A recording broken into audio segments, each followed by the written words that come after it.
Hello everyone, this side Mohit Hussain here. Welcome back to our YouTube channel. And जैसे जैसे दिन बीतते चले जा रहे हैं, बहुत सारे बच्चों के मन में टेंशन बढ़ती चली जा रही है। चाहे वो क्लास 10th का बच्चा है, चाहे वो क्लास 11th का बच्चा है, चाहे वो क्लास 12th का बच्चा है। बोर्ड वाले बच्चों को सबसे ज्यादा टेंशन होती है कि हमारे जो प्रैक्टिकल एग्जाम है वो कैसे होंगे, कौन सा एग्जामिनर आएगा, एग्जामिनर हमसे क्या पूछेगा, वाइवा में क्या पूछेगा, प्रैक्टिकल फाइल में क्या क्या होगा, क्या नहीं होगा, मेरा वाइवा अच्छे से हो जाएगा, मेरा प्रैक्टिकल एग्जाम अच्छे से होगा या फिर नहीं होगा। तो बच्चों, आपको बिल्कुल भी टेंशन लेने की जरूरत नहीं है। आज की ये 5-7 की मिनट की जो वीडियो होने वाली है, इसके अंदर मैं आपको सारा का सारा A to Z प्रोसीजर अच्छे से समझा दूंगा कि आपका जो वाइवा वो कैसा होगा, किन किन चीजों की आपको प्रेपरेशन करनी है और कब टेंशन लेनी है, कब टेंशन नहीं लेनी, थ्योरी में आपको क्या करना है, क्या नहीं करना, ईच एंड एवरीथिंग का सब कुछ आपका भाई आप तक पहुंचाएगा। लेकिन उससे पहले अगर आप चैनल पर नहीं है तो फटाफट चैनल को सब्सक्राइब कर लो, ताकि आने वाली सारी वीडियोस की अपडेट आपका भाई आप तक जो वो इजीली पहुंचा सके। देखो बच्चों, क्लास 10th और 12th वाले बच्चों को प्रैक्टिकल एग्जाम के अंदर बहुत ज्यादा टेंशन होती है कि प्रैक्टिकल एग्जाम मेरा कैसे होगा, मैं क्या करूंगा, पूरे साल मैंने कुछ नहीं किया, मुझे एक्सपेरिमेंट समझ नहीं आ रहे, तो मैं प्रैक्टिकल कैसे करूंगा, कैसे परफॉर्म करूंगा, क्या मुझे लिखने के लिए आएगा, क्या मुझे परफॉर्म करने के लिए आएगा, एग्जामिनर कैसा आएगा, स्ट्रिक्ट आएगा या फिर स्ट्रिक्ट नहीं होगा। तो सब कुछ बहुत सारे बच्चों के मन में टेंशन चलती रहती है। तो कुछ बच्चे तो ऐसे भी हैं जो अभी के टाइम पे अपने फाइनल बोर्ड एग्जाम की तैयारी छोड़कर सिर्फ प्रैक्टिकल एग्जाम के पीछे लगे हुए हैं, तो वो सबसे बड़ी गलती कर रहे हैं। जी हाँ, प्रैक्टिकल एग्जाम की आपको टेंशन लेने की बिल्कुल भी जरूरत नहीं होती। प्रैक्टिकल एग्जाम आप कभी भी किसी भी बच्चे का जो खराब नहीं होता है। अब ऐसा क्यों मैं आपको बोल रहा हूँ, इसका सबसे बड़ा मेन रीजन है कि आपका स्कूल, कि कोई भी स्कूल नहीं चाहता कि उनके बच्चों का जो प्रैक्टिकल एग्जाम की वजह से बोर्ड्स एग्जाम के अंदर जो मार्क्स कम आए और उनके स्कूल का जो रिजल्ट है वो खराब हो। तो कोई भी स्कूल ऐसा नहीं चाहता कि किसी भी बच्चे का प्रैक्टिकल एग्जाम जो है वो खराब हो। तो जितने भी एग्जामिनर आपके स्कूल के अंदर आएंगे आपका प्रैक्टिकल एग्जाम लेने के लिए, वो ऑलरेडी आपके स्कूल वाले की रिस्पॉन्सिबिलिटी होती है उनको ट्रीट करना अच्छे से। मेनली उनको चाय पानी दिया जाता है, अच्छे से खिलाया पिलाया जाता है, ताकि वो प्रैक्टिकल एग्जाम के अंदर बच्चों के अच्छे से नंबर दे सके। अगर फिर भी ऐसा कोई टीचर आ जाता है जो बहुत ज्यादा स्ट्रिक्ट है, लेकिन उसके बाद एंड लेवल पे जो बात होती है, यानी कि जो प्रैक्टिकल एग्जाम के मार्क्स लगने हैं वो एट लास्ट स्कूल वालों के हाथ में ही होते हैं। इस चीज का आपको खास करके कंफर्म करना है।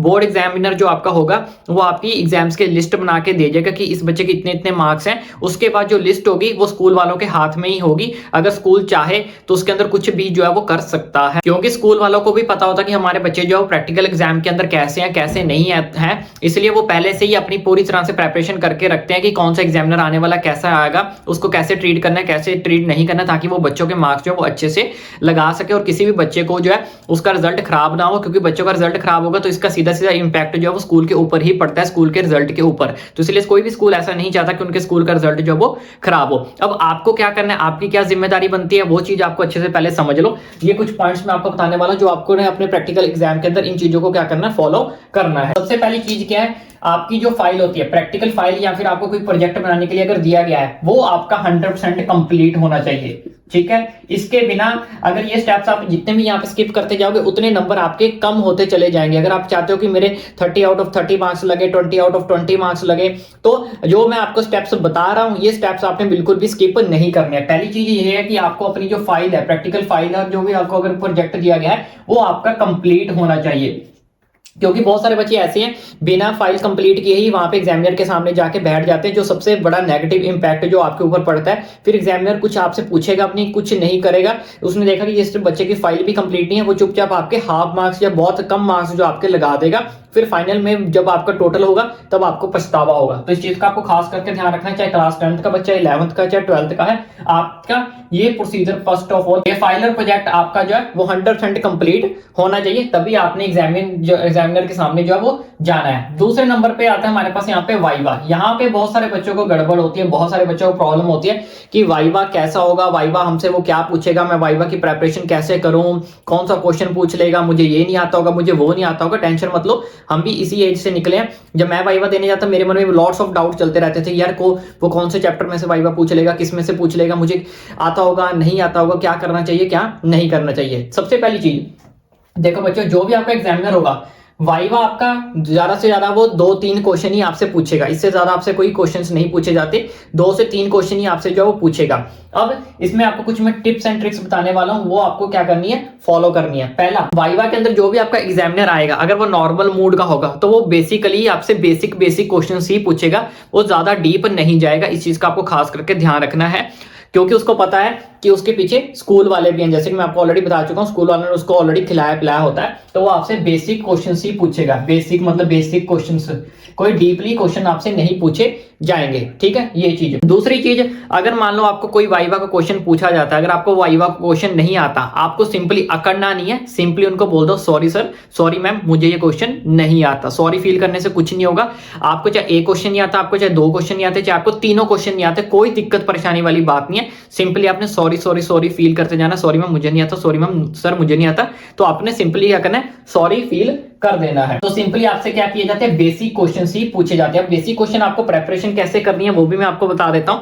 जितने भी आपकी लैब मैनुअल के अंदर आपको एक्सपेरिमेंट्स दिए गए हैं, उनके डायग्राम्स को अच्छे से रीड आउट कर लो, उनके प्रोसीजर को अच्छे से पढ़ लो। इवन आप विश्वास नहीं करोगे, कई बार तो प्रिकॉशंस ही पूछ ले जाते हैं एग्जामिनर द्वारा। वो सिंपली आपसे पूछेगा, अच्छा आप कोई भी ऐसा करो, एक एक्सपेरिमेंट के मुझे प्रिकॉशंस बता दो कि एक्सपेरिमेंट करते टाइम कौन कौन से प्रिकॉशन जो है वो हमें लेने चाहिए। तो सिंपली ये चीज भी वाइवा में जो है पूछ ली जाती है। इसके साथ साथ बेसिक क्वेश्चन, प्रिकॉशंस पूछ लिए जाते हैं, और साथ ही साथ ये पूछ लिया जाता है कि अगर आपको एक्सपेरिमेंट परफॉर्म करने के लिए अगर आपको दिया गया है, तो उसमें आप कौन कौन से मटेरियल अपरेटस वगैरह जो यूज कर रहे हैं उनके नाम बता दो। तो सिंपल बेसिक चीजें ही आपसे जो है पूछी जाती है। तो आप क्या कर सकते हो, इन सारी चीजों को बेसिक ऊपर से पढ़ के चले जाओ, और साथ ही साथ जितने भी आपके लैब मैनुअल के अंदर एक्सपेरिमेंट है उनके डायग्राम्स के क्या क्या नाम है, कौन कौन से ऑपरेटर्स यूज हो रहे हैं, प्रिकॉशंस क्या रहने वाली हैं, कैसे आप उन एक्सपेरिमेंट को परफॉर्म कर सकते हो, जस्ट आपको बेसिक चीजें ही जो है पढ़ के जानी है। इसके अलावा आप उन चैप्टर्स के रिलेटेड जो भी लैब मैनुअल के अंदर एक्सपेरिमेंट्स दिए गए हैं, वो एक्सपेरिमेंट किस चैप्टर के रिलेटेड है, कौन से चैप्टर में से लिए गए, उन चैप्टर के आप एमसीक्यू पढ़ जाओ।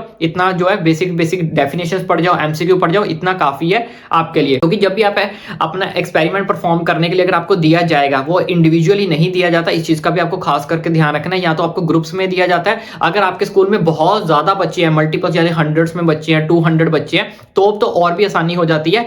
क्यों? क्योंकि टीचर के पास इतना टाइम नहीं होता कि वो 200 बच्चों का फटाफट क्या करता है, वो एक्सपेरिमेंट करवाए या उनका चेक करे। तो इसलिए ग्रुप्स भी बना दिए जाते हैं। ग्रुप्स बनाने के बाद आपसे एक दो क्वेश्चन जो वो पूछे जाते हैं, वो भी जस्ट बेसिक क्वेश्चन जो वो पूछे जाएंगे। और जब भी आपका एक्सपेरिमेंट होगा या फिर जब भी आपसे वाइवा पूछा जाएगा, तो उस टाइम पे आपके स्कूल के टीचर्स भी आपके साथ ही अवेलेबल रहेंगे। उनको पता होता है कि कौन सा बच्चा कैसा है और कैसा नहीं है, इसलिए आपको अपने स्कूल टीचर्स के साथ हमेशा वेल बिहेव करके रखना है, वेल मेंटेन बन के रहना है। जैसे कि जो हमारा यहाँ पे अगला पॉइंट है बिहेवियर, यहाँ पे आपको अपनी कोई भी अकड़ शो नहीं करनी। अगर आपकी किसी स्कूल टीचर के साथ नहीं बनती है तो उनसे बनानी शुरू करो, ठीक है। यानी कि सिंपली उनके साथ बिहेवियर अच्छा करो, क्योंकि मोस्ट ऑफ दी जो नंबर्स होते हैं वो आपके स्कूल टीचर के हाथ में ही होते हैं। स्कूल टीचर वाले नहीं आपके जो मार्क्स लगाने, चाहे वो फिजिक्स है, केमिस्ट्री है, साइंस है, मैथ्स है, कोई भी अगर बायोलॉजी है, हर एक टीचर के साथ अपना जो है बिहेवियर ठीक कर लो। और वहां पे भी अगर आपको कोई वाइवा देने जाना है एग्जामिनर के सामने, आपको नॉर्मली बिहेव करना है। जैसे कि मैंने आपको ऑलरेडी बता दिया कि अगर आपको कोई क्वेश्चन नहीं भी आता है तो सिंपली आपको सॉरी बोल देना है। उसके बाद मेन चीज आती है थ्योरी की, कि वहां पे आपको एक्सपेरिमेंट परफॉर्म करने के साथ साथ कुछ लिखने के लिए भी दिया जाएगा, तो उसकी भी आपको टेंशन लेने की जरूरत नहीं होती है। वहां पे भी आपको बेसिक जिस भी एक्सपेरिमेंट के बारे में, हाँ बस एक चीज का खास करके ध्यान रखना है कि आप 3-4 एक्सपेरिमेंट थोड़ा ज्यादा अच्छे से कर जाना, जिसके ऊपर आपको कोई बार फुल कॉन्फिडेंस हो। क्योंकि कई बार एग्जामिनर की तरफ से ये भी बोल दिया जाता है कि आप खुद ही बता दो कि आपको कौन सा एक्सपेरिमेंट आता है, तो आप वही लिख दो, वही हल्का फुल्का परफॉर्म कर दो। ऐसा नहीं कि हर 100% ही परफॉर्म करना होता है। जैसे कि मैंने आपको ऑलरेडी बताया कि उनके पास बहुत सारे बच्चे होते हैं, इंडिविजुअली ये सब काम नहीं किया जाता।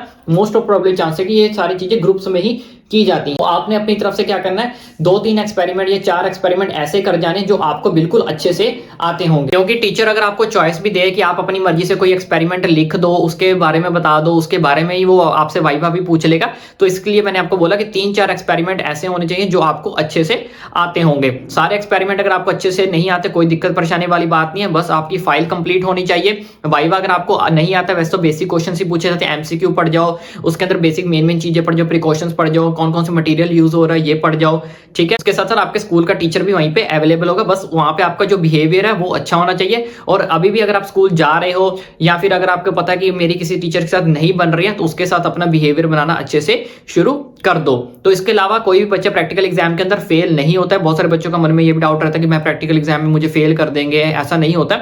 फेल तभी किया जाता है अगर आप प्रैक्टिकल एग्जाम देने ही नहीं जाओगे, या फिर जैसे कि मैंने आपको बताया कि बहुत सारे बच्चे ऐसे जो प्रैक्टिकल फाइल लेके ही नहीं जाते, या बिल्कुल ही अनकंप्लीट होती है, या स्कूल में आपका बिहेवियर बिल्कुल भी अच्छा नहीं है। तो ऐसे 1-2 बच्चा होता है जिनको फेल किया जाता है। बाकी 99% क्या आप 100% ही रखो कि 100% बच्चा जो प्रैक्टिकल एग्जाम के अंदर पास ही होता है।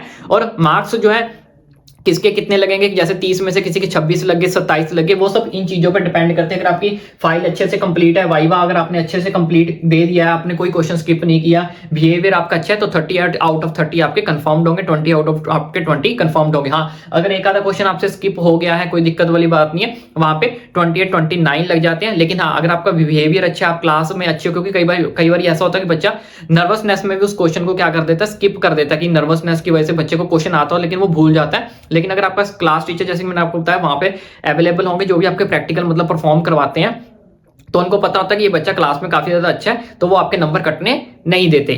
ठीक है, तो इसके अलावा अगर आपको कोई डाउट है, कोई क्वेरी ओपन, या मुझे नीचे कमेंट करके भी पूछ सकते हो। बाकी प्रैक्टिकल फाइल को अच्छे से जरूर लेके जाना कंप्लीट करके, और चैनल को सब्सक्राइब करना ना भूलना।